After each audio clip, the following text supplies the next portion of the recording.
हुज़ूर नबी रहमत शफ़ी उम्मत सल्लल्लाहु अलैहि वसल्लम आपको जो मेराज अक़दस अता की गई, यकीनन ये मोजज़ात जितने भी हैं उनमें से सबसे बड़ा मोजज़ा अगर कहा जाए तो ये हक़ और सच है।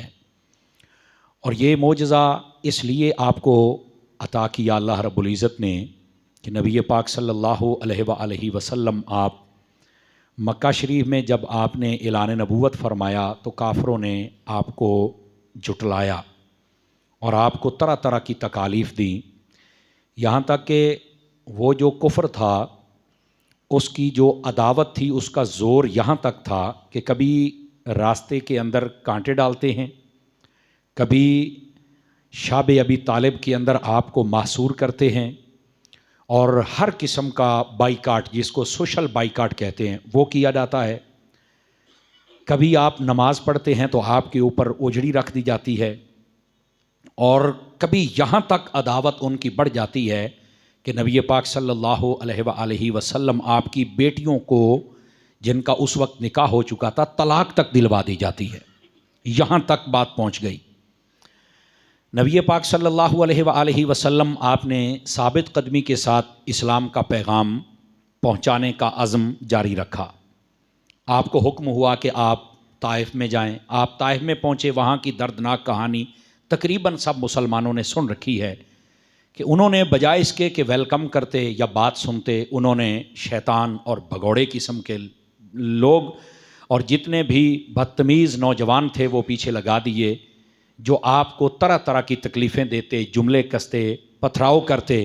आप एक बाग में तशरीफ़ ले गए, ये सारा वाक़या आपके इल्म में होगा। महबूब पाक सल्लल्लाहु अलैहि वसल्लम के क़ल्ब अतहर पर इंतहाई गिरां गुज़रने वाली ये पे दर पे कैफियत। और फिर आपके चचा अबू तालिब, उनका इंतकाल हो गया। आपकी बीवी, जिन्होंने सबसे पहले आपको हर एतबार से सपोर्ट किया, हज़रत सैयदा खदीजतुल कुबरा रज़ियल्लाहु ताला अन्हा, आप भी पर्दा फरमा गई। तो ये बिल्कुल समझो कि दुखों की एक लंबी फहरिस्त और लिस्ट थी। महबूब पाक सल्लल्लाहु अलैहि वसल्लम का क़ल्ब अनवर गमगीन रहने लगा तो अल्लाह रब्बुल इज़्ज़त ने अपने हबीब पाक को मेराज करवाई। फरमाया, हबीब अगर ये तुम्हें तकालीफ़ देते हैं तो अब ज़माना देखेगा कि हम तुम्हें शानें कैसी अता फरमाते हैं। नबी पाक सल्लल्लाहु अलैहि वसल्लम ने जब मदीना हिजरत फरमाई तो उससे पहले और जब आप ताइफ से दावत दे के वापस आए उसके बाद, यानी हिजरत और ताइफ के दरमियान में जो टाइम था, हिजरत से पहले पहले और ताइफ वाले वाक़े के बाद, अल्लाह ने महबूब को मेराज करवाई। महीने में ज़रूर इख्तलाफ है, लेकिन उम्मत जिस पर मुत्तफ़िक़ है वो है रजब का महीना, और उसकी फिर 27 तारीख़ को उम्मत इस पर मामूल बेहा अमल इसी पर है इनका कि इसी पर मुत्तफ़िक़ है कि नबी पाक अलैहिस्सलाम को इस रात अल्लाह ने मेराज करवाई है। महबूब करीम सल्लल्लाहु अलैहि वसल्लम की मेराज को फिर अल्लाह ने कुरान मजीद में भी बयान किया, और महबूब करीम सल्लल्लाहु अलैहि वसल्लम आपकी अगर अहादीस पढ़ें तो उसके अंदर फिर हर किस्म की तफासील मौजूद हैं। वो मस्जिद हराम से मस्जिद अक्सा तक हूँ वो भी, मस्जिद अक्सा से 7वें आसमान सिदरा तक वो भी, और वहाँ से लामका, और फिर वापसी पर जो कुछ हुआ तमाम तर तफासील वो अहादीस करीमा में मौजूद है। और उलमा तब से लेकर अब तक और अब से क़यामत तक ये तकरीर के ज़रिए भी बता रहे हैं और तहरीर के ज़रिए भी लिख रहे हैं, लेकिन कमा हक़्क़ुहु, इसका हक़ बयान हो सकता नहीं। इतना बड़ा मौजज़ा अल्लाह ने अपने हबीब करीम सल्लल्लाहु अलैहि वसल्लम को अता फरमाया। अब यहाँ पर दूसरी बात सुनिएगा। नबी पाक सल्लल्लाहु अलैहि वसल्लम आपका जब ये सफ़र मेराज, यानी इसको सैर कहा गया है, जब ये शुरू होनी है तो नबी पाक सल्लल्लाहु अलैहि वसल्लम उस रात आराम फरमा है। आप पढ़े लिखे हज़रात हैं और नबी पाक की सीरत को एक ज़िंदगी गुजर गई आपको सुनते हुए। नबी पाक अलैहिस्सलाम रात को आराम नहीं फरमाया करते थे, अल्लाह की इबादत फरमाया करते थे। और अल्लाह रब्बुल इज़्ज़त खुद फरमाता है, या अय्युहल मुज़्ज़म्मिल, ए चादर ओढ़कर सोने वाले, कुमिल लैला, रात के वक्त उठिए और अपने रब की इबादत कीजिए। और फिर जब सारी सारी रात इबादत शुरू हो गई, फरमाया इल्ला कलीला, इसको थोड़ा सा कम कर दीजिए। तो महबूब ने थोड़ा कम कर दिया। निस्फहू, फरमाया आधी कर दीजिए। तो हबीब ने फिर आधी रात कर दी। फरमा अविन कुस, फरमा इसको और थोड़ी कर दीजिए। यानी पहले कहा भी खुद है कि मेरी इबादत करो, पर सदके महबूब पे जाऊं किस अंदाज से इबादत की कि पहले रब ने इबादत के लिए कहा भी खुद है और अब सोने के लिए भी खुद फरमा रहा है कि महबूब थोड़ा आराम भी फरमा लीजिए। तो महबूब करीम सल्लल्लाहु अलैहि वसल्लम आपको फरमाया कि ये जो आधी रात है अविन कुस, इसको और थोड़ा कीजिए। तो नबी पाक ने थोड़ा सा टाइम घटा दिया, लेकिन इबादत जारी रही। फरमाया मिनहु कलीला, इसको मजीद थोड़ा कीजिए। हाँ, इसके बाद फिर फरमाया औज़िद अलैहि वरत्तिलिल कुरआन तरतीला, फरमाया इसको थोड़ा सा कम, कभी कभी कम करें, कभी ज्यादा करें, कभी आराम करें, कभी जागें, थोड़ा सा ऐसे करें। और फरमाया फिर कुरान मजीद पढ़ें तरतील के साथ।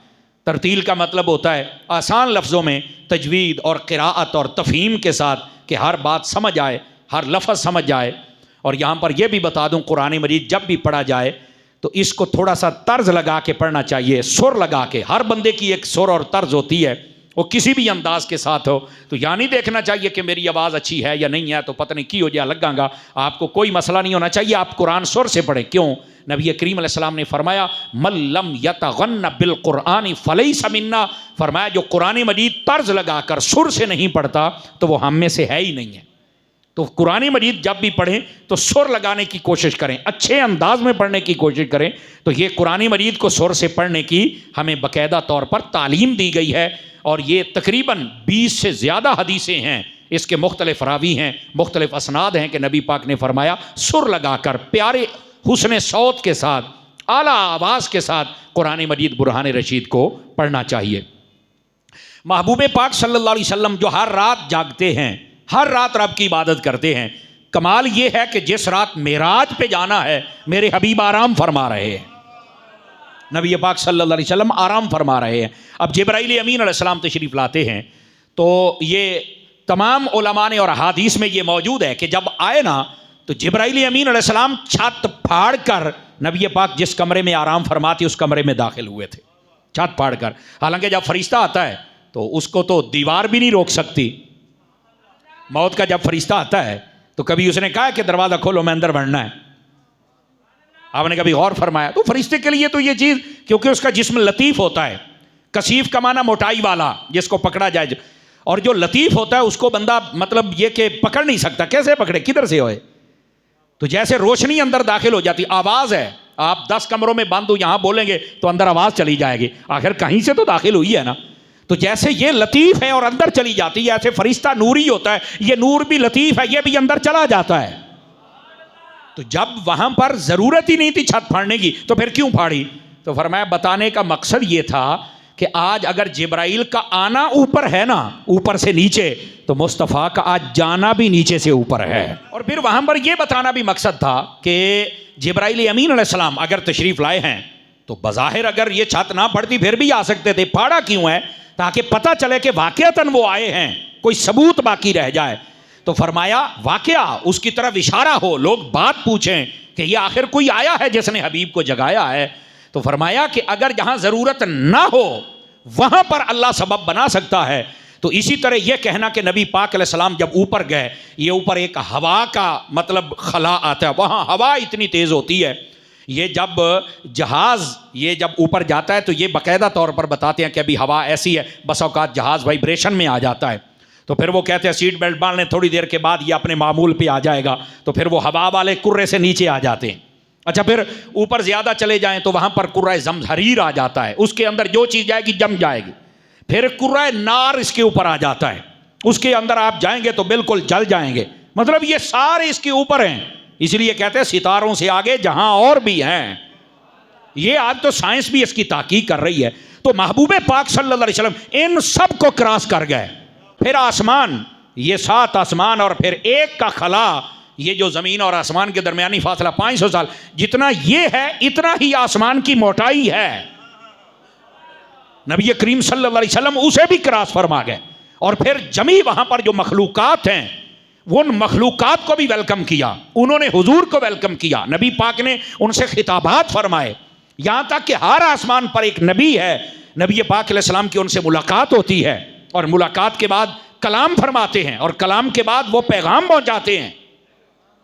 ये सारे काम नबी पाक सल्लल्लाहु अलैहि वसल्लम फरमा रहे। क्यों? इसलिए कि लोगों को पता चले कि जब जिब्राइल के लिए हाजत नहीं थी कि वो आ सकते थे, लेकिन फिर भी छत को फाड़ा ताकि पता चले को आया है। तो फरमाया इसी तरह कि जब जिब्राइल अलैहिस्सलाम को हाजत नहीं थी कि रब ने ये मंजर बना दिया है, तो फिर हबीब पाक के लिए भी अपने जहन में शक ना रखना कि ये कैसे जा सकते हैं। रब अपने हबीब के लिए भी सबब बना के अपने हबीब को भी लेके जा सकता है। जिब्राइल अमीन अलैहिस्सलाम आए, महबूब पाक अलैहिस्सलाम को जगाया। जगाने का वाक़या भी खूबसूरत आपने सुना होगा, क्या प्यार मोहब्बत के साथ बोसे दे दे के हुजूर को जगा रहे हैं। जब मेरे हुजूर बेदार होते हैं तो फरमाया जिब्राइल, जी हाँ मेरे आका, किधर आए हैं? फरमाया अल्लाह ताला मुश्ताक है आपके दीदार का। अल्लाह रब्बुल इज़्ज़त की चाहत है, उसकी मंशा है, उसका इरादा है कि आज वो अपने हबीब को अपने पास बुलाए और फिर अपने हबीब को अपना दीदार करवाए। कहा ठीक है महबूब पाक सल्लल्लाहु अलैहि वसल्लम आप बेदार होते हैं। जब मेरे हबीब बेदार हुए तो हबीब करीम सल्लल्लाहु अलैहि वसल्लम आपने वुज़ू फरमाया। वुज़ू के बाद आपने नूरानी इमामा शरीफ अपने नूरानी सर अक़दस पे रखा। तो हबीब पाक खाना काबा की तरफ तशरीफ़ ले गए। जब वहाँ पर पहुँचे ना, उस वक्त आप हज़रत उम्मे हानी के घर थे। ये आपकी अजीज़ा मोहतरमा हैं और ये खाना काबा के बिल्कुल करीब इनका घर है। और आज भी वो सतून खाने काबे में मौजूद है जहाँ से नबी पाक को बेदार किया गया था। वो घर, बाकी सारे जो सतून है उनका रंग और है, इसका और है। ये आज भी खाने काबे कि यहाँ से नबी पाक बेदार हुए। वहाँ से चले आप हतीम में तशरीफ़ लाए। हतीम ये खाने काबे के साथ वो जगह है। नबी पाक ने फरमाया जो इस जगह आ गया समझो खाने काबे के अंदर आ गया। वो जो दीवार है ना, वो ये कमरा बना हुआ है अल्लाह का घर, जिसकी तरफ मुंह करके हम नमाज पढ़ते हैं, वो हमारी समत है। तो उसके साथ एक जगह है। लेकिन बहरहाल उस जगह पे मेरे हबीब पाक अलैहिस्सलाम तशरीफ़ लाए। वहाँ पे जब आए ना तो जिब्राइल अमीन अलैहिस्सलाम, ये बुखारी शरीफ में मौजूद है, हज़रत मालिक बिन सअसा की रिवायत है, आपके ना सीना अक़दस को शक किया गया, जिसको आप ओपन हार्ट सर्जरी कहते हैं ना, ये आजकल जैसे बिल्कुल सेम इसी तरह आपने अपनी नूरानी ये अंगुश्त, जिसको आप उंगली कहते हैं, हलक से लेकर नाफ तक आपका सीने अक़दस खोला गया, आपका दिली अक़दस निकाला गया, उसको सोने के थाल में रखा गया, जमजम के कुएं पे ले जाया गया, जमजम के पानी को इस दिल के साथ लगाया गया और वो जो बचा हुआ पानी था वो दोबारा जमजम के कुएं में डाला गया। यहीं से उलमा ने, और ये बाकायदा रिसर्च हुई है कि ये जो दिल के मरीज होते हैं, अगर ये जमजम का पानी ज्यादा इस्तेमाल करें तो इनका जो दिल है वो ताकतवर हो जाता है। क्यों? फरमाया इस पानी को दिले मुस्तफ़ा की बरकत हासिल है। अच्छा, महबूब पाक सल्लल्लाहु अलैहि वसल्लम आपके दिले अनवर को ये जो सारी चीज हो रही है, इसमें भी बड़ी बड़ी हिकमतें हैं कि ये सीना आखिर खोला ही क्यों गया। अच्छा, इसमें बाज़ लोग इनकार भी करते हैं इस बात का, ये भी याद रखें, ये उलमा को जो इख्तलाफ होता है इसमें भी राज होते हैं। वो कहते नहीं ऐसा नहीं हो सकता, लेकिन चूंकि ज़्यादातर उलमा ने, और बुखारी और दीगर बहुत सारी कुतुब में मौजूद है कि नबी पाक सल्लल्लाहु अलैहि वसल्लम का शक्के सदर 3 मरतबा हुआ। एक मरतबा जब आप हज़रत हलीमा सादिया के पास थे, और दूसरी मरतबा जब आप पर वही का आगाज होना था, और तीसरी मरतबा जब आप मिराज पर तशरीफ लेके गए। और तीनों मरतबा में हिकमत थी। छोटे होते हुए इसलिए कि वो जो बच्चों को खेलने की तरफ रगबत दिलाने वाली चीज़ है, अल्लाह ने वो निकाल दी फरिश्तों के ज़रिए से। उसमें भी हिकमत है कि अल्लाह पहले ही ना देता तो फरमाया अगर पहले ना देता तो फरिश्ते उनको अपने जैसा समझ लेते, उनको भी तो बताना था कि हैं अल्लाह के बंदे, ये उन पर भी वादे करना था ना। अब आप समझे, देखे ना यार, ये अल्लाह रब्बुल इज़्ज़त है ना, अपने हबीब पाक अलैहिस्सलाम जब दुनिया में जलवागर फरमाया अपने हबीब को, तो ये नाफ बुरीदा थे, यानी नाड़वा कटा हुआ था, खतना शुदा थे। तो जो अल्लाह इतने काम कर सकता ये नहीं कर सकता। आप तवज्जो नहीं फरमा रहे मेरी बात पर। वो भी हो सकता था, लेकिन ये नाफ बुरीदा इसलिए था ताकि इंसान इसकी तरफ तवज्जो करें और सोचें और समझें कि यार ये कमाल है, हुजूर की शान है, ये सच्चे नबी हैं इसलिए ऐसा हुआ है, ये हम जैसे नहीं हैं। तो ये ज़ाहिरी असबाब इसलिए किए ताकि अवाम और लोग और इंसान ये समझ जाएं कि ये अल्लाह के नबी, इनकी ये शान है और ये हम जैसे नहीं हैं। और वो जो अंदर चीज थी उसको जब निकलवाया तो पता चला फरिश्तों को भी यकीन हो जाए, हैं अल्लाह के बंदे। ये उनके लिए उनकी तसल्ली के लिए था, वरना हबीब सुभान अल्लाह, वो तो हबीब आज़म है ना। तो नबी पाक सल्लल्लाहु अलैहि वसल्लम पहली मरतबा ताकि आप खेल कूद की तरफ रगबत ना फरमाएं, तो वो जो खास मादा होता है वो निकलवा दिया गया। दूसरी मरतबा जब आप पर वही ने नाजिल होना था तो उस वक्त खास अनवारो तजल्लियात आपको अता किए गए। इसका यह मतलब नहीं है कि पहले आपके पास नहीं थे, वो थे लेकिन मजीद अता किए गए। आप देखें, जब आप कहीं भी सफ़र करते हैं, मैं खुद जब सफ़र करता हूं, यहाँ से मुझे कराची भी जाना होता है तो मैं अपना एक मरतबा वो जो वॉलेट होता है निकाल के अच्छी तरह देखता हूँ कि इसके अंदर सारे कागजात हैं, पैसे वैसे हैं, उसके बावजूद उठा के फिर थोड़े से रख लेता हूँ। सफ़र पे जाना है, कम आएंगे, कपड़े हैं 2 सूट, चलो एक और रख लेने। यानी ये एक फितरी तौर पर भी है ना। तो ये फितरत के कानून से समझाया गया कि महबूब हमारे के पास ताकत है, लेकिन अब चूंकि कुरान ने नाजिल होना है और इस कुरान के बारे में फरमाया अगर ये पहाड़ों पर नाजिल हो जाता, लौ अनज़लना हाज़ल कुरान अला जबलिन लरअयतहु खाशिअम मुतसद्दिअम मिन खशियतिल्लाह, तो ये अल्लाह के खौफ से रेजा रेजा हो जाते, ये पहाड़ पड़ जाता। अल्लाह के कलाम में वो हैबत, वो कुव्वत, वो ताकत है। लेकिन फरमाया हबीब के दिल पे सारा उतारना है तो उसको पहले ताकत तो है, मजीद अता कर दी गई है। और ये आज भी देखें तो जदीद साइंस के अंदर तो ये होता रहता है, कोई चीज़ हो तो उसके अंदर मजीद चीज़ें ऐड की जा सकती हैं। तो आप कहेंगे वो कैसे? आप मोबाइल को ही देख लें, महीने 2 महीने के बाद इसके अंदर कोई ना कोई ऐसी चीज़ आ जाती है, कहते हैं इसको अपडेट किया जाए ना तो वो चीज़ खुद ब खुद इसमें ऐड हो जाती है सैटेलाइट के ज़रिए से। तो भाई अगर ये आज की जदीद साइंस में ये है तो रब की कुदरत ने पहले ही करके दिखाया हुआ है। तो ये महबूब पाक अलैहिस्सलाम को इसलिए ताकत अता की गई ताकि कुरान जो नाजिल हो रहा है उसके अनवारो तजल्लियात को बर्दाश्त करने में मजीद आपके लिए आसानी वाला मामला हो। और फिर जब मेराज पे जाना है तो फिर हबीब पाक अलैहिस्सलाम के कल्बे अनवर के अंदर बहुत सारी हिकमतों को भरा गया। उसकी वजह क्या थी? फरमाया आज महबूब अपने रब का दीदार करने जा रहे हैं, तो कम अज कम वो हिम्मत और ताकत दोबारा से इंस्टॉल कर दी जाए, है पहले भी लेकिन मजीद ताकतवर हो जाए। तवज्जो है ना। ये असल वजूहात ये थी कि महबूब पाक सल्लल्लाहु अलैहि वसल्लम आपको अल्लाह रब्बुल इज़्ज़त मजीद ताकतें अता फरमाए ताकि आप इन सारे मामलात को बाआसानी मुलाहिजा फरमा सकें। नबी पाक अलैहिस्सलाम का जब कल्बे अनवर निकाला गया, हज़रत जिब्राइल अमीन अलैहिस्सलाम आपने सोने के थाल में रखा। और उलमा ने लिखा सोने का थाल क्यों था? फरमाया ये सोने का थाल, ये जितनी धातें हैं सबसे कीमती धात यही सोना है। जितने कायनात में दिल हैं सबसे कीमती दिल दिल मुस्तफ़ा है।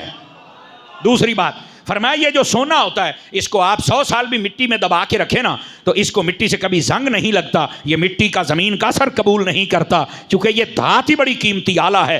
फरमाया जो मुस्तफ़ा का दिल है ये भी दुनिया का असर कबूल नहीं करता, इसलिए इसको उस धात में रखा गया। जैसे वो असर कबूल नहीं करता वैसे मुस्तफ़ा जाने रहमत का दिल मुबारक भी किसी का असर कबूल नहीं करता। और फिर महबूब पाक सल्लल्लाहु अलैहि वसल्लम आपके कल्बे अनवर को हज़रत जिब्राइल अमीन अलैहिस्सलाम लेके जब जा रहे थे, ये अल्लामा अस्कलानी को पढ़े और अल्लामा ऐनी को पढ़े, दीगर बहुत सारे मुहद्दिसीन सब ने लिखा, तो आपने कहा ऐसा दिल मैंने आज तक नहीं देखा है। ये हज़रत जिब्राइल अमीन अलैहिस्सलाम हुजूर के दिल की जानिब देखे, मैंने नहीं देखा है। तो फरिश्तों ने कहा आप क्या देख रहे हैं? फरमाया लहू आइनान तनजुरान व लहू उज़ुनान तस्माआन, और एक रिवायत तबसुरान के लफ्ज़ भी हैं। फरमाया कि मैं इस मुबारक दिल के अंदर 2 आंखें देख रहा हूं जो हर चीज को मुलाहिजा फरमा रही हैं, और इसी दिल के अंदर मैं 2 कान भी देख रहा हूं जो हर चीज को सुन रहे हैं। महबूब इसीलिए नबी पाक ने फरमाया मेरी आंख सो भी जाए तो मेरा दिल जागता है।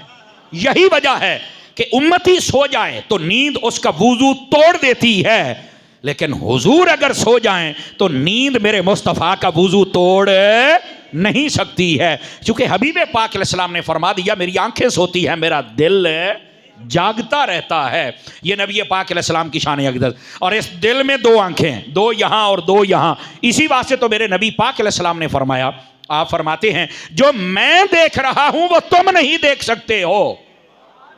ये बुखारी शरीफ में इन्नी अरा माला तरुन, फरमाया जो मैं देख सकता हूं वो तुम नहीं देख सकते। और बात भी हकीकत है। और मैं आपको आपके ज़ौक़ के लिए एक बात बता दूं, नबी मुकर्रम अलैहिस्सलाम आपकी 2 आंखें तो यहाँ सर में जो अता की गई वो भी कमाल है, और उनका कमाल मैं आपको क्या बताऊं, इशारा दे देता हूं। हज़रत मूसा अलैहिस्सलाम ने जब अल्लाह की सिफत की तजल्ली को देखा तो उलमा ने लिखा है, बड़े बड़े मुफस्सिरीन ने लिखा है, हज़रत मूसा अलैहिस्सलाम ने देखा और बाद में अल्लाह की मोहब्बत में ज़मीन पर तशरीफ़ लिया, बाकी नज़ारा नहीं देख सके आप, लेकिन इसके बावजूद आपकी आंखों की रोशनी इतनी तेज हो गई, 30 मील दूर काले पहाड़ पर काले रंग की चूंटी काली रात में चल रही हो तो आप देख लेते थे। क्यों? आपने सिफत की तजल्ली को देखा है। तो मैंने कहा जिसने सिफत की तजल्ली को देखा, अगर उनकी निगाह का ये हाल है, तो जिस हबीब ने खुद रब का दीदार किया, वो भी बेहिजाब दीदार किया है, तो बताओ मोहम्मद मुस्तफ़ा की आंखों का क्या कमाल होगा। कौन सी चीज़ है फिर जो छुप सकती है? तो हबीब करीम सल्लल्लाहु अलैहि वसल्लम आपके मुबारक आंखों का यह कमाल है, मुबारक आंखों का ये लेकिन इसके बावजूद दो आंखें आपको कल्बे अनवर में भी अता की गई। आप लोगों के दिलों की बातें भी जान लिया करते थे। यकीन हजारों बातें ऐसी मौजूद हैं, आप दिलों की बातें जान लिया करते थे। हजारों आपके यकीन फरमाए मोजज़ात मौजूद हैं, लेकिन मैं उधर जाना नहीं चाहता। फिर नबी पाक अलैहिस्सलाम की जो मोहरे नबूवत थी, वो आपके दो मुबारक कंधे, इनके दरमियान गर्दन अक़दस व अनवर के ऊपर नस्ब की गई थी, कबूतरी के अंडे के बराबर। उलमा ने लिखा है कि ये जो मोहरे नबूवत थी, इसमें भी दो बारीक सुराख थे, और वो जो सुराख थे उससे नबी पाक ऐसे ही देखते थे जैसे हुजूर आगे देखते हैं, वैसे या पीछे भी देखा करते थे। इसलिए तो मेरे नबी करीम अलैहिस्सलाम ने फरमाया जब तुम, अब ये बात सुनने वाली है, तुम ये ना समझा करो कि मैं सिर्फ आगे देखता हूं। फरमाया जैसे मैं आगे देखता हूं वैसे पीछे भी देखता हूं, बल्कि यहां तक फरमाया कि तुम्हारे दिल के अंदर नमाज पढ़ते वक्त जो खुशू व खुजू होता है, अल्लाह की रजा, और वो जो एक इन्हिमाक और कैफियत और रजा होती है, फरमाया तुम्हारे दिलों की मैं वो भी देख लेता हूं, और जैसे मैं आगे देखता हूं वैसे मैं पीछे भी देख लेता हूं। फरमाया ना तुम्हारा कोई रकू पोशीदा है, ना तुम्हारा कोई सजदा पोशीदा है, और ना ही तुम्हारे दिल की कोई कैफियत मुझ पे पोशीदा है। अल्लाह ने मुझे देखने की वो सलाहियत अता फरमाई है। दो आंखें ये, दो ये 6 आंखें नहीं तवज्जो फरमा रहे आप हजरात। ये हबीब पाक सल्लल्लाहु अलैहि वसल्लम के मुबारक मुलाहिदा फरमाने की सलाहियत है। आप इससे अंदाजा फरमाए। फिर लोग कहते हैं हमारे जैसे हैं, और मैं कह जा कम कर, समझा करें नबी पाक सल्लल्लाहु अलैहि वसल्लम की शान अक़दस क्या है। ये महबूब पाक का कल्बे अनवर। लेकिन यहां पर जो मैं बात कहने लगा हूं इसको जरा समझिएगा। नबी पाक अलैहिस्सलाम का ये कल्बे अनवर जब जिब्राइल अमीन अलैहिस्सलाम लेके जा रहे हैं, वापस ला रहे हैं, ये सारा काम हो रहा है। मेरे आका फरमाते हैं कि मैंने ये सारा मंजर देखा है। अब आप कहेंगे ये बात करने का क्या मतलब है? मैंने कहा यही तो आपको बतलाना चाहता हूं। हबीब करीम अलैहिस्सलाम की शान समझो। जब इतना मेजर काम किया जाए तो पहले बंदे को बेहोश किया जाता है, लेकिन हबीब पाक सारा कुछ मुलाहिजा फरमा रहे हैं। और फिर ये जो, अगर कोई आपका डॉक्टर बैठा है हार्ट सर्जरी करने वाला, तो आप उससे पूछ सकते हैं ये जो मुकम्मल ऑपरेशन होता है इसके लगते तो 3-4 घंटे हैं। वो सारी वेन्स को इकट्ठा करना, वो सारे मामलात बिल्कुल, और जब वो दिल निकाल के उसके साथ वेन्स का कनेक्शन करते हैं, और जो डैमेज कनेक्शन वाली वेनें होती हैं उनको जब निकालते हैं, तो ये सारा प्रोसीजर उनको 82 सेकंडों में करना होता है। 82 सेकंडों में। अगर 82 सेकंड से ज्यादा हो गया तो एक्सपायर, डेड बॉडी। उससे पहले वो सारा माहौल बनाते हैं कि हमने इसको कवर अप कैसे करना है। अब समझ आ रही है? लेकिन जब नबी पाक की बारी आती है, एक तो देख रहे हैं, और फिर हजरत जिब्राइल अमीन अलैहिस्सलाम कल्बे अनवर निकाला और जमजम के कुएं हुजूर देख रहे हैं, और वहां फरमाया वला वजइन वला दमिन, फरमाया ना मुझे दर्द हुई ना मेरा खून निकला। ये मेरे हबीब पाक अलैहिस्सलाम की जान, और आंखों से देख रहे हैं। उलमा ने यहां नुक्ता लिखा है। फरमाया क्या वजह है? फरमाया वजह यह है, बताना यही था कि हमारे हबीब अपनी जिंदगी में अपने भी दिल के मोहताज नहीं हैं। हबीब को अल्लाह ने वो जिंदगी अता फरमाई है, दिल दूर भी चला जाए तो हबीब फिर हयात होते हैं।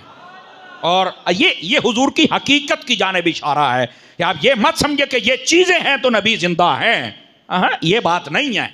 नबी पाक सल्लल्लाहु अलैहि वसल्लम को अल्लाह ने वो कमाल अता फरमाया, और हबीब पाक अलैहिस्सलाम फरमाते ना मेरा खून निकला और ना मुझे दर्द हुआ।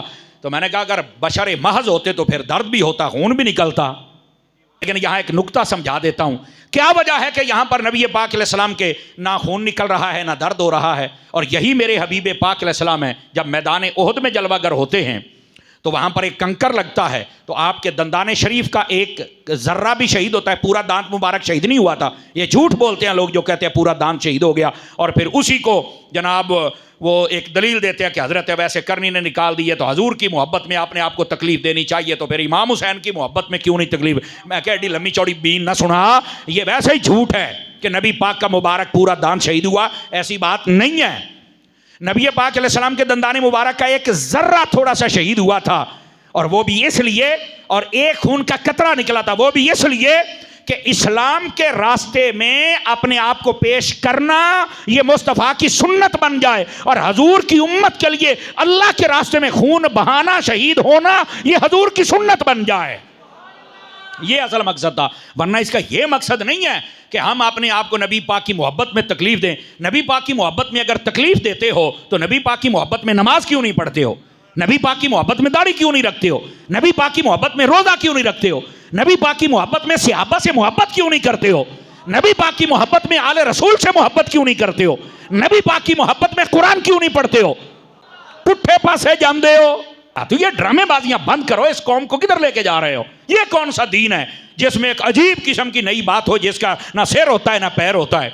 तो अर्ज करने का मकसद ये है, वहां पर नबी पाक सल्लल्लाहु अलैहि वसल्लम आपका खून मुबारक के कुछ कतरे निकले।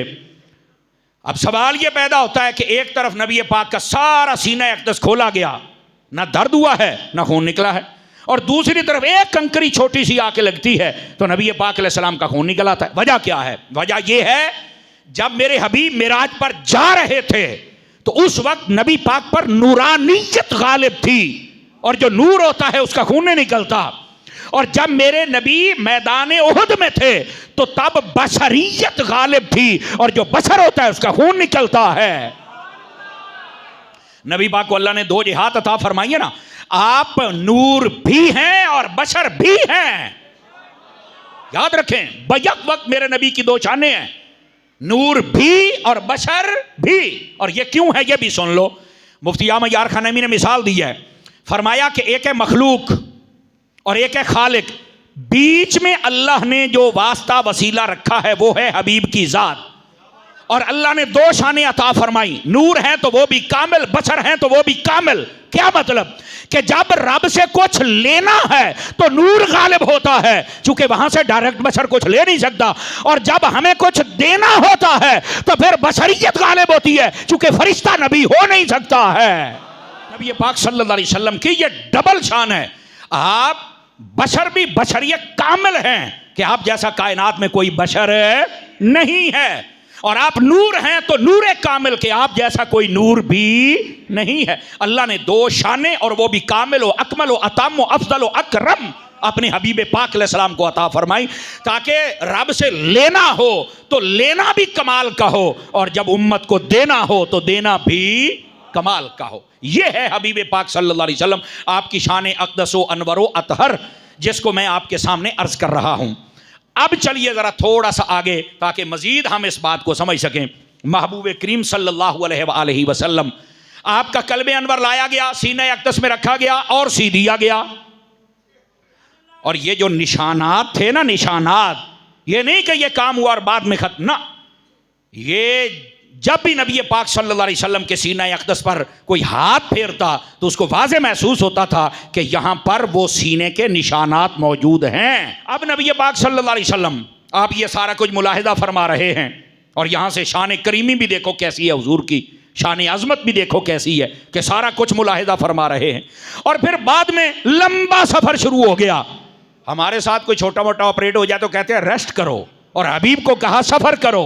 यही तो चीजें हैं जो बताती हैं कि वो हम जैसे नहीं और हम उन जैसे नहीं।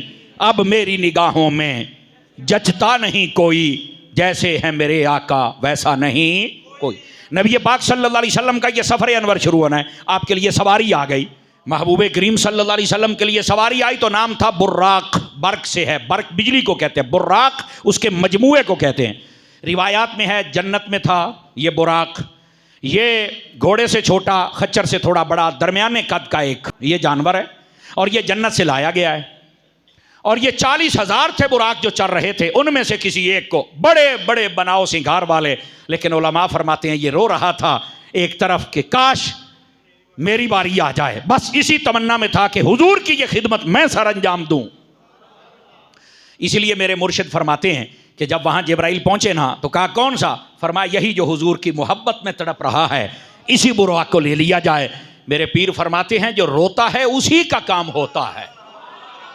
ज़्यादा शोखियाँ नहीं मारनी चाहिए, अपने मुआमलात में नहीं रहना चाहिए। को थोड़ा सा ये बस औकात कह देते हैं ना, बात जब अल्लाह रसूल सद्देगा मक्के मदीने टुर जावांगे, वो गाल ठीक है, पर थोड़ा शौक भी तो पैदा करना। मैं बैठे सवेरे तेन आखन के उठो पासपोर्ट बना ते मदीने चल, थोड़ा शौक पैदा करके मक्का वेखना है, मदीना वेखना है, उमरा करना है, हज करना है, या अल्लाह सद तो थोड़ा तू भी तो कह ना। वैसे ही ज़हन बनाया, जब आ जाएगा तो ठीक है। मैंने कहा ये बात हम भी मानते हैं, लेकिन शौक भी देखा जाता है। बुराक का शौक देखा गया, फरमाया हमारे हबीब के लिए इसका इंतखाब फरमाया जाए। अब ये बुराक आ गया। बाद रिवायात में इसने थोड़ा सा शोखी दिखाई, शोखी दिखाई ना, तो हज़रत जिब्राइल अमीन अलैहिस्सलाम ने लगाम खींची और कहा आज से पहले और आज के बाद तुझ पर इनसे अफजल हस्ती सवार नहीं होगी। शोखियां भी कौन है? उन्हें आख्या शोखी क्यों ना विखावा, अपने नसीबां ते मान करदा पिया। समझ आई? और कहता है इसकी एक वजह यह भी थी कि कोई मुझसे बात करेगा तो किसी से मैं भी कहा क्या बात है? फरमाया आज हुजूर से एक सिफारिश और भी पूरी करवा देना। क्या बात है? फरमाया जैसे आज नबी ने नवाजा है, काश के क़यामत वाले दिन भी हुजूर मुझे नवाजे तो क्या बात है। हुजूर ने फरमाया जा हम तेरी ख्वाहिश पूरी करते। ये है असल मोहब्बत की अदाएं जिनके साथ अपनी बातों को मनवाया जाता है। बुराक पर मेरे हबीब जलवगर होते हैं और सफ़र शुरू होता है। और बुराक का फिर कितनी रफ्तार है? फरमाया जहाँ तक इंसान की निगाह जाती वहाँ तक उसका एक कदम जाता है। मेरा ख्याल है आसमान तो नज़र आता ही है ना जी हमें, तो फिर इत्थों तक जदा एक कदम होवे वो सवारी है हजूर दी। तो जब सवारी का ये हाल है तो सवार का हाल क्या होगा, ये आप खुद अंदाज़ा फरमाएं।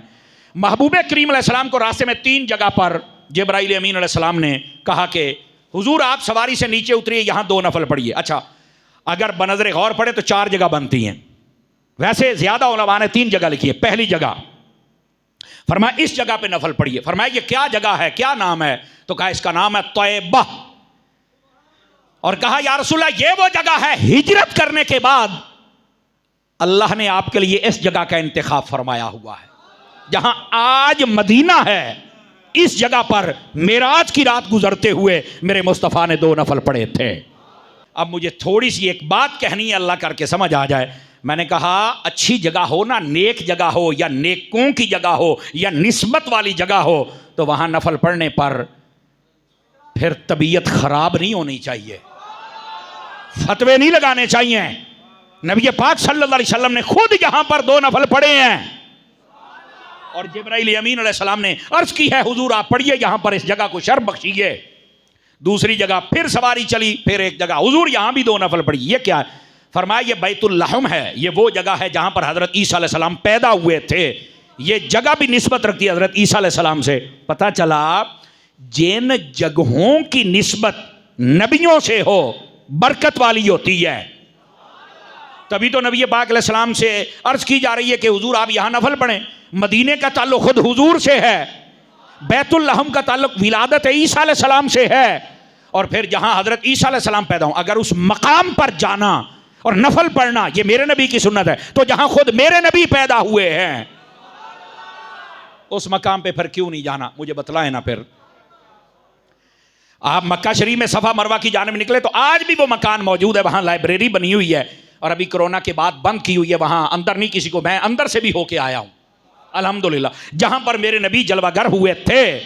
तो भाई जब ईसा अलैहिस्सलाम पैदा हूं वहां मेरे नबी जाते हैं, तो जहां मेरे नबी पैदा हुए हैं वहां भी जाने दो। नबियों की विलादत की जगह है यार, तो वहां जाने दो ना, क्या मसला है? वहां नफल पढ़ने दो ना। चलो खैर, बहरहाल जब आप जाएंगे तो आपको फिर समझ आएगी मैं क्या कह रहा हूं। फिर आप सवारी पर सवार हुए और आगे एक मकाम आया। फरमाया या रसूलल्लाह यहां भी सवारी से नीचे तशरीफ लाइए और 2 नफल पढ़िए। फरमाया ये जगह कौन सी है? फरमाया ये वो जगह जिसको तूर सीना कहते हैं, जहां हजरत मूसा अलैहिस्सलाम ने रब से हम कलामी का शर्फ हासिल किया था। पता चला जहां नबी पैदा हो वो जगह भी अजमत वाली, जहां नबी हिजरत करके जाए वो जगह भी अजमत वाली, और जहां मूसा अलैहिस्सलाम 40 रातें ठहरे वो नबी 40 रातें ठहरे वो जगह भी अजमत वाली। और पता चला निस्बत नबियों से हो जाए तो जगह अजमत वाली हो ही जाती है ना।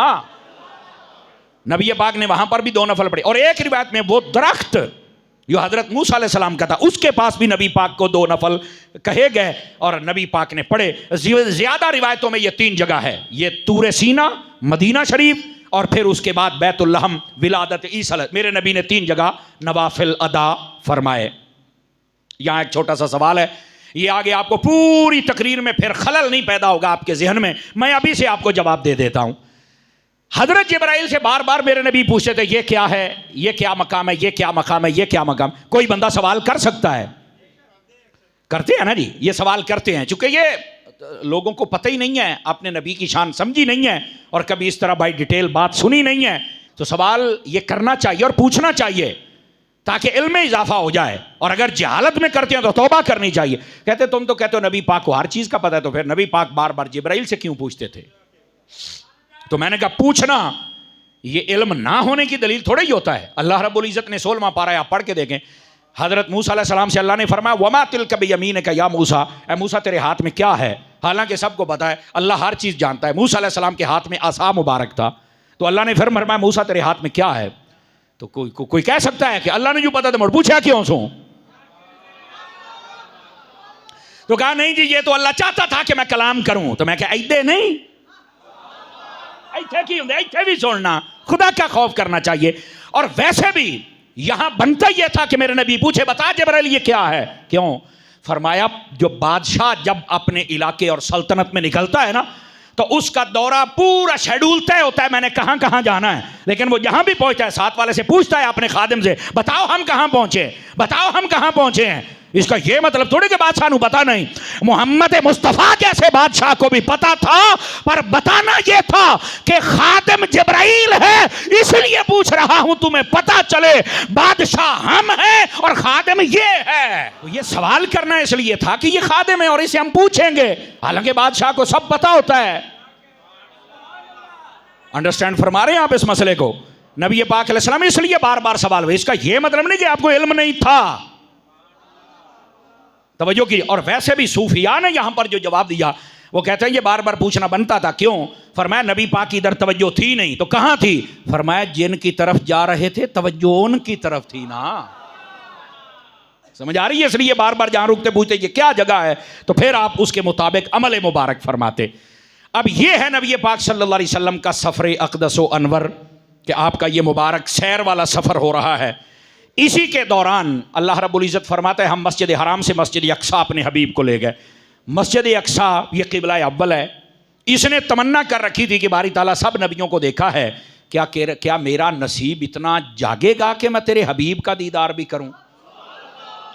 अल्लाह ने तमन्ना को पूरा किया और महबूब पाक अलैहिस्सलाम वहां तशरीफ लेके गए।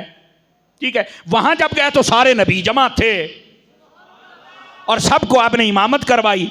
तो मैंने कहा बताइए ये अहादीस में है? कहा बिल्कुल। नबियों के बारे में क्या कहोगे? जैसे बस औकात कहा जाता है नहीं यार कब्रों में कुछ नहीं, क्या तुम या रसूल अल्लाह कहते हो, या अली कहते हो, या गौसे आजम कहते हो, सब मर के मिट्टी हो। मैंने कहा तो ये कौन है फिर? ये जो मकसद यानी वो तो आए थे। तो मैंने कहा पहले फौत हो गए थे? कहा बिल्कुल। तो आए कैसे? थोड़ा सा अपने दिमाग की कोई ना कोई खिड़की जरूर खोला करें।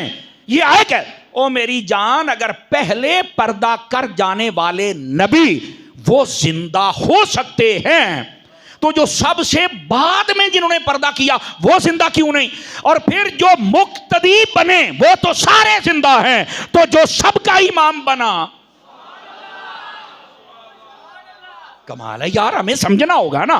तो ये मुख्तलिफ पहलू होते हैं, इनसे जब बात समझे तो फिर समझ में आती है कि जो सब मेरे नबी के पीछे खड़े हुए, अगर उनका ये हाल है कि हजारों साल पहले पर्दा करने के बावजूद वो वहां पर तशरीफ ले आए, जिंदा हो गए अल्लाह के। और नबी पाक ने खुद फरमाया नबी अपनी कब्रों में जिंदा होता है, अल्लाह रिस्क देता है, वो नमाजें पढ़ता है। अल्लाह ने जमीन पर हराम कर दिया कि नबियों को जिस्मों को खाए। तवज्जो है ना? तो जब ये वाज़े है तो फिर नबी के बारे में ये कहना कि नहीं जी वो नहीं सुनते, मैं क्या तेरा होएगा जेड़ा नहीं सुनता, साडा सुनता है। तो बात को समझने की कोशिश फरमाए मेरे भाई। और वैसे भी अक्ल होना तो मसला हल हो जाता है। आप बताएं कुरान मजीद के दूसरे पारे के दूसरे रुकू में ये मौजूद है कि शहीद जिंदा है। हालांकि शहीद मार के कब्र में जाता है, सांसें उसकी रुकती हैं, मौत को गले लगाता है, मौत का जायका चखता है, शहीद जिंदा है। तो मैंने कहा भाई बता ना कैसे जिंदा है? तो कह रहा मानना तो पड़ेगा, अल्लाह ने कहा है। अबे अल्लाह के बंदे, जब अल्लाह शहीद को नहीं मरने देता तो मुझे बता जो हर कब्र में आता है और नबी भी हो और इमामुल अंबिया भी हो, रसूलों का ताजदार भी हो, तो फिर उनके बारे में लोग कैसे ज़हन बना के बैठ गए यार? खुदारा समझा करें और अकीदा समझा करें। आका करीम अलैहिस्सलाम वहां पर जलवागर हुए, सारे नबी तशरीफ ले आए। सबसे पहले वहां पर महफिल जमी। मसीतां च महफिल कर दे हो, कुरान की आयत पढ़ी जाती है व अन्नल मसाजिद लिल्लाहि फला तदउ मअल्लाहि अहदा, कि ये कुरान मजीद ये 29वें पारे सूरह जिन की आयत है। अल्लाह ने फरमाया मस्जिद में मेरे अलावा किसी को मत पुकारो। तो कहते कोई महफिल मस्जिद में नहीं होनी चाहिए, हम अपनी मस्जिदों में इसलिए महफिल नहीं करते। मैंने कहा बेटा समझने में ठोकर लग गई है। हाँ ठोकर लग गई है। वैसे अगर ये कहना कि मस्जिद में तुम किसी और का जिक्र नहीं कर सकते, किसी और को पुकार नहीं सकते, तो मैं क्या अजान मुड़ मसीते होंगी या क्या हो? तो मैं क्या अशहदु अल्ला इलाहा इल्लल्लाह तो बाद अशहदु अन्ना मुहम्मद रसूलुल्लाह जदों आउंदा है, ये मुड़ मुहम्मद विच आए कि कोई ना है?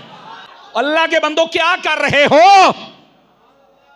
तुमने तो कहा था अल्लाह के अलावा किसी का नाम है, हम इसलिए महफिल नहीं करते। मैंने कहा ना, तुम्हारी तो नमाज ही अल्लाह ने सिर्फ अपने नाम पे नहीं रखी। फरमाया जदों सारी नमाज पढ़ ली है पढ़ ली, फरमाया हुण तसल्ली नाल बह, मौला बह गया। फरमाया पढ़ हुण तहियात, पढ़ हुण जरा अदब दे नाल बह, तसल्ली दे नाल, हुण तेरी कबूल करसां पिछलियां दोएं भी ते चारें भी। क्या कहना है? अत्तहियातु लिल्लाहि वस्सलावातु अस्सलामु अलैका, कह मेरे हबीब को सलाम, पढ़ मेरे मुस्तफा पर दरूदो सलाम, पढ़ उनकी आल पर दरूदो सलाम, पढ़ इब्राहिम पर दरूद, पढ़ उनकी आल पर दरूद, हुण तेरी कबूल करेंगे, हुण फिर सलाम। तमाशा बनाया हुआ है मस्जिद में कोई किसी और, वो यहां फरमाया नमाज में पुकार। अल्लाह के बंदे कैसे तुम रसूल करीम अलैहिस्सलाम को छोड़कर कैसे रब की बारगाह में पहुंचना चाहते हो? अल्लाह के बंदो मसला समझिए। छोटी छोटी बातें लोगों ने तमाशे बनाए हुए हैं, और जितनी यकीन करें जब से सोशल मीडिया का फितना आया है, लोगों के दिलों से हुजूर की मोहब्बत निकाली जा रही है, सहाबा की मोहब्बत, आले रसूल की, औलिया की, उलमा की, और पता है दीन में शक पैदा किया जा रहा है, तशकीक फैलाई जा रही है, जबकि हमारा पूरा दीन यकीन पर कायम है। हमने रब को नहीं देखा, हमने रसूल पाक को नहीं देखा, हमने वही को नहीं देखा, हमने तो क़यामत, जन्नत, दोज़ख, फरिश्ते किसी को नहीं देखा। मानना क्यों? व बिल्लाखिरति हुम यूक़िनून, फरमाया हम तो यकीन रखने वाले हैं क़यामत समेत सारे मामलात पर। तो जब हमारा दीन ही यकीन पर है तो फिर हम शक में क्यों जाएं? लेकिन लोग शक डाल रहे हैं। तो आप सब हजरात को समझना होगा कि ये शक वाली दुनिया में रहेंगे तो ऐसे मुसलमान को कोई कबूल नहीं करता। यकीन वाला मुसलमान होगा तो उसे कबूल किया जाएगा। तो महबूब पाक सल्लल्लाहु अलैहि वसल्लम आपके बारे में ये कहना, अब देखिए ना, मस्जिद अक्सा है, सारे नबी जमा हैं, कहाँ? किबला अव्वल मस्जिद अक्सा में, और वहां पर खड़े होकर हो क्या रहा है? मैं जिम्मेदारी से कह रहा हूं, पढ़े ना हादीस, पढ़े तफासिर, क्यों नहीं पढ़ते? चलो अगली भी छुट्टी दे देना, क्योंकि आपको पता मैं सादा इंसान हूं और सादा बात कर। साड़ियां सुनियां दी तफसीरां छड़ दे, जेड़े मसलक दे अपनियां पढ़ ला। मैंने कोई बुरी बात तो थोड़े कही है, अपनी पढ़ ले, वहां लिखा हुआ है, सब ने लिखा है। सारे नबी जलवागर हुए और वहां महफिल जमी मस्जिद में। सबसे पहले खुतबा आदम अलैहिस्सलाम ने दिया, खिताब फरमाया और हुजूर की शान बयान फरमाई। फिर इब्राहीम अलैहिस्सलाम, शान मुस्तफ़ा की, सारे नबी जिन जिन को इजाजत थी वहां पर खुतबा पढ़ते हुजूर की शान बयान हो रही है। तो मैं कहता हूं आना मसीह महफिल नहीं होनी चाहिए, आए सजाई बैठे नहीं। बता इसका क्या जवाब है? क्या जवाब है? हुजूर की बात हो रही है, अल्लाह की हम्द हो रही है, तस्बीहात बयान हो रही हैं। अच्छा, वहां पर किसी ने कोई मसला डिस्कस नहीं किया, यह भी सुन लें।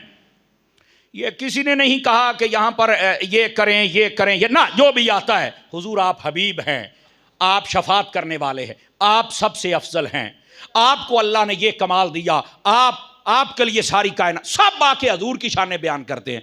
मैं क्या मोड़ पीड़ होंदी ने भी तुसी मसले नहीं दसदे, हजूर दियां शानां पढ़दे हो। मैं क्या उन्ना भी इंज ही पढ़ियां ने। वो अलग बात है कि हम सारे मसले भी साथ साथ डिस्कस करते चले जाते हैं, लेकिन आखिर हुजूर की शान सुन के तकलीफ क्या है? कमाल वाली बात है यार, समझना चाहिए एज अ मुस्लिम, हमें समझना चाहिए। रहमत आलम सल्लल्लाहु अलैहि वसल्लम आपकी सभी निशाने बयान की। अब जब आखिरी बारी आई ना, तो जिब्राइल अमीन अलैहिस्सलाम ने कहा हुजूर अब आप भी तशरीफ ला के खिताब फरमाए ना। सुनो, मुझे नहीं लगता कि कोई ऐसा खुश्क बंदा होगा जिसको मेरी ये बात समझ नहीं आ रही होगी, लेकिन हो सकता कुछ दाना हो भी सही, और मुझे लगता नहीं है, लेकिन मेरी बात वो गौर से सुन ले, अगर कोई है भी हो सकता है कि ये उकदा भी आज उसका खुल जाए।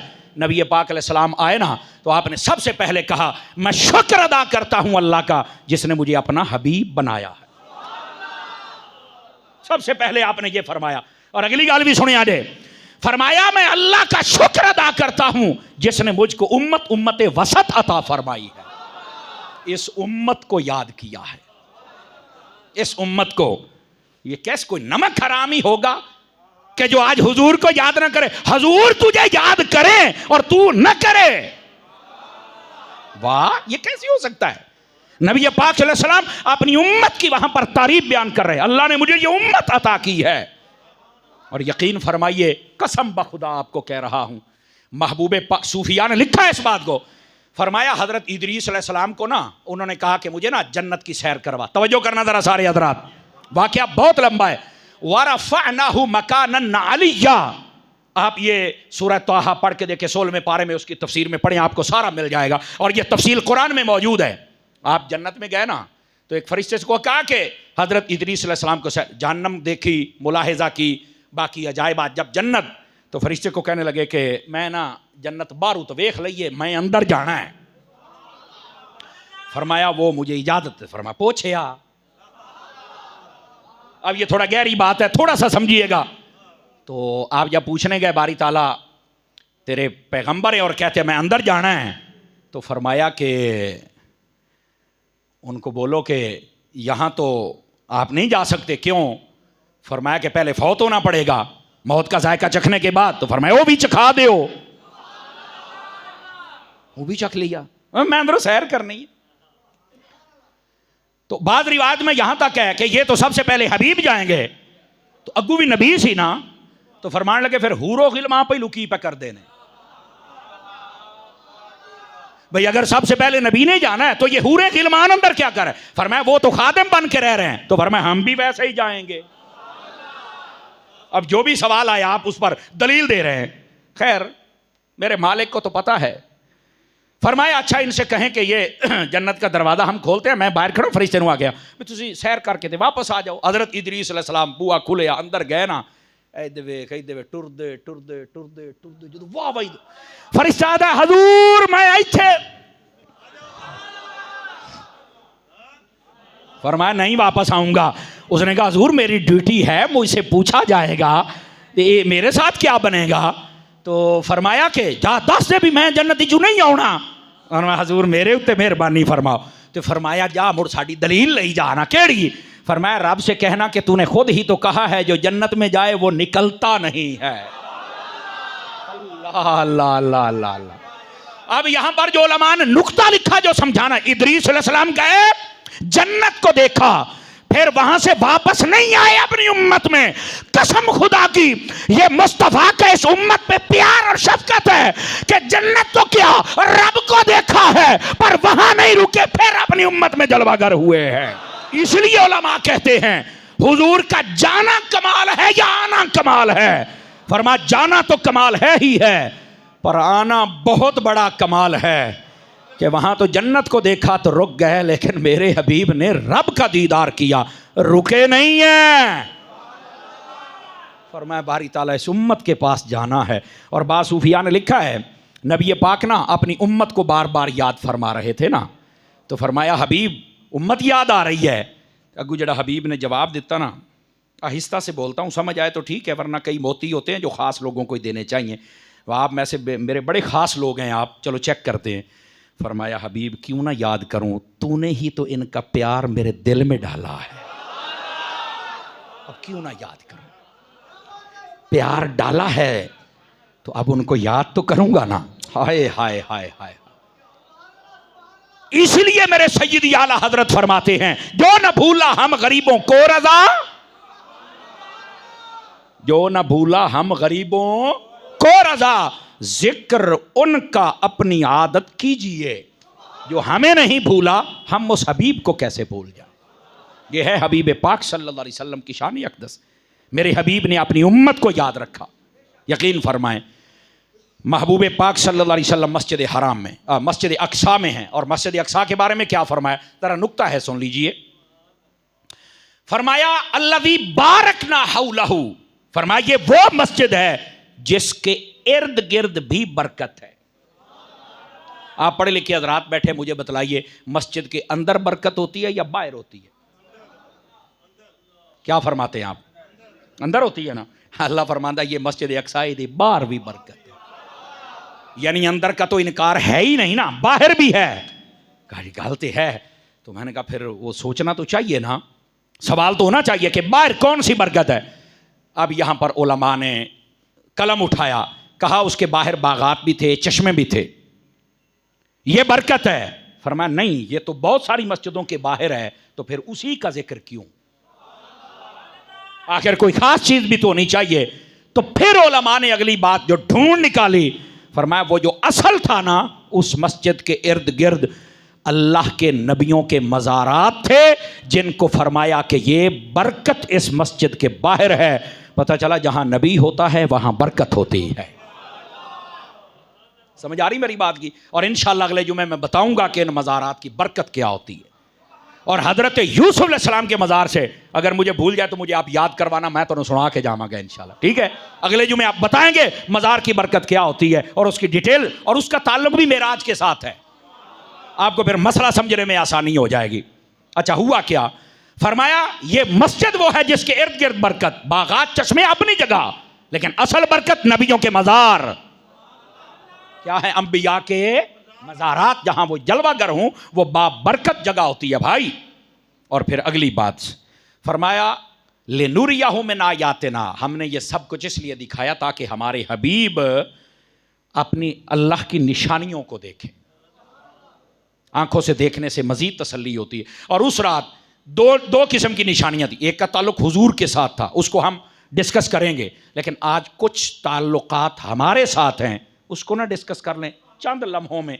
ये जो फरमाया ना निशानियां दिखलाएं, उनमें से एक निशानी ये भी थी, हबीब करीम अलैहिस्सलाम आप सफ़र फरमा रहे हैं तो एक औरत ने हाथ खोले हुए बनाओ सिंगार के साथ नबी पाक अलैहिस्सलाम को बड़ी आवाज़ें दी। हुजूर ने कतान तवज्जो नहीं फरमाई। हज़रत सैयदना जिब्राइल अमीन अलैहिस्सलाम कहने लगे हुजूर ये दुनिया थी जो आपको अपनी जाने मुतवज्जे करना चाहती, अगर आप जवाब देते ना तो आपकी उम्मत दुनियादार हो जाती, दीन रहता ही ना। फरमाया आप दुनियादार होंगे पर इनमें दीनी गैरत भी बाकी रहेगी। आज ये देख लो, अगर कोई बंदा अमल में कमज़ोर भी है तो अल्लाह और उसके रसूल का जो प्यार है उसमें जान तक का नजराना दे देता है। कुरान की इज्जत, मस्जिद की इज्जत, दीन की इज्जत, देखो आज कोई एक जमात भी नहीं पड़ा तो उसके दिल में पाई जाती है, यह दीन का प्यार है। नंबर 2, आका करीम अलैहिस्सलाम सफ़र जारी है, दाएं से आवाज़ आई, बाएं से, आपने ना दाएं जवाब दिया ना बाएं दिया, ये दूसरी निशानी। फरमा हुजूर पता है दाएं वाला कौन था? बता जिब्राइल। फरमाया ये यहूदियत का दाई था, अगर आप इसको जवाब देते तो आपकी उम्मत यहूदी हो जाती। और बाईं जाने वाला ईसाइयत का दाई था, अगर आप इसे जवाब देते तो आपकी उम्मत ईसाई हो जाती। आपने कतान तवज्जो नहीं फरमाई इनकी जानिब। अब आपकी उम्मत आपके दीन पर रहेगी, इल्ला ये कि जिन पर वो कहते हैं तकदीर गालिब आ जाए, दुनिया का लालच गालिब आ जाए, वो दीन मुस्तफ़ा छोड़ जाए तो छोड़ जाए, वरना कोई छोड़ सकता, अमल में कमज़ोर हो सकता है लेकिन हुजूर का कलमा और हुजूर का दीन और हुजूर का कुरान कभी छोड़ सकता नहीं। दूसरी निशानी, फिर महबूब करीम अलैहिस्सलाम आपकी खिदमत के अंदर बर्तन पेश किए गए, आपने सबको देखा तो दूध वाला बर्तन आपने उठा के उसे नोश फरमाया। जिब्राइल अमीन अलैहिस्सलाम अर्ज करने लगे हुजूर ये आपने फितरत को पसंद किया है। ये दूध की ताबीर इल्म के साथ है, याद रखिए इल्म के साथ है। तो फरमाया कि आपने फितरत को पसंद किया, अगर आप बाकी अशिया इनकी तरफ तवज्जो करते तो आपकी उम्मत उनमें मुनहमिक हो जाती, लेकिन आपने फितरत को पसंद किया। आपका दीन भी फितरत है और आपकी उम्मत और इसके मसाइल ये भी फितरत पर रहेंगे। समझ आ रही है? फितरत का माना होता है एक आसान लफ्ज़ जो समझ में आए और दूसरा जो आहिस्ता आहिस्ता मिले। हमारा दीन समझ भी आता है। तवज्जो नहीं फरमाई आप। कोई अनपढ़ से अनपढ़ बंदा आप सामने बिठा दें, बस उसकी बोली आती हो, इंशाल्लाह उसको कुरान भी पढ़ना आ जाएगा, हदीस भी समझ जाएगा, हुजूर की शान भी समझ जाएगा। दीन फितरत है ना। अब फितरत का मतलब क्या होता है? मैंने कहा जो समझ में आ। अब देखो बच्चा पैदा होता है तो उसको कैसे पता कि मैंने सिंधी बोलनी है, पंजाबी बोलनी है, पश्तो बोलनी है, अरबी बोलनी है? फितरत ये है जिस घर में जैसी बातें सुनता वो वैसा हो जाता है। हमारा दीन भी ऐसा है, बंदा जैसा भी हो जब कुरान और हदीस बयान किया जाए खुद ब खुद समझ जाता है। ये फितरत है। और इसी तरह जो आहिस्ता आहिस्ता हो ये भी फितरत है। आप देखें बच्चा पैदा होता है, पहले दिन दूध, फिर आहिस्ता आहिस्ता कस्टर्ड, फिर उसके बाद चूरी, उसके बाद फिर रोटी, फिर वो सब कुछ खा जाता है Aahista Aahista, step by step. इसको कहते हैं तदरीज अरबी में। इसी तरह हमारा जो दीन आया, आप देखें नबी पाक को मेराज तो 13 साल आपका ज़माना नबूवत गुजर चुका था जब आपने मेराज फरमाई। 53 साल हुजूर की उम्र अक़दस थी। उससे पहले तो नमाज फ़र्ज नहीं थी ना। उससे पहले सिर्फ 2 नमाजें हुजूर पढ़ाते थे, सुबह और शाम की, बस। और वो क्या था? बाज कहते वो फर्ज, अक्सर कहते नफल। हकीकत अल्लाह बेहतर जानता है। पर था कि रब को सजदा किया जाए, लेकिन ये तरतीब पांचों वाली ये तो मेराज की रात थी। तो पहले क्या था? तो पहले उनको तौहीद पर पक्का किया गया, हिजरत पर पक्का किया गया, मसाइल सिखाने समझाने पर पक्का किया गया, फिर नमाज, फिर जिहाद, और फिर उसके बाद 9 हिजरी में हज जा रहा है। हमारा दीन आहिस्ता आहिस्ता आया है। इसी वास्ते जो बंदा आपके करीब आए ना दीनदार लोगों के, तो पहले दिन ना कहें दाढ़ी भी रख, पगड़ी भी रख, भाई नमाज़ा भी पढ़, तहज्जुद भी पढ़, कुरान भी पढ़, तस्बीह भी पढ़, है भी कर, वो ने आखणो किहड़े कम्मी पै गया। ਉਹਨੂੰ पहले तुसी अपना बेली बनाओ, जो बन जाए हुण ਉਹਨੂੰ आख नमाजी बन, तो उसमें भी आप तरीकाकार इख्तियार करें भी पहले एक नमाज थे, आवाज़ कमज़ोरों वाली, फिर दूसरी, फिर तीसरी, फिर जुम्मा, और फिर कुरान, फिर आहिस्ता आहिस्ता आएगा ना। यस, हमारा दीन दीन फितरत है। हुजूर आपने फितरत को पसंद किया है। हबीब पाक सल्लल्लाहु अलैहि वसल्लम आपने फितरत, और यही फितरत आपने हमें अता की है।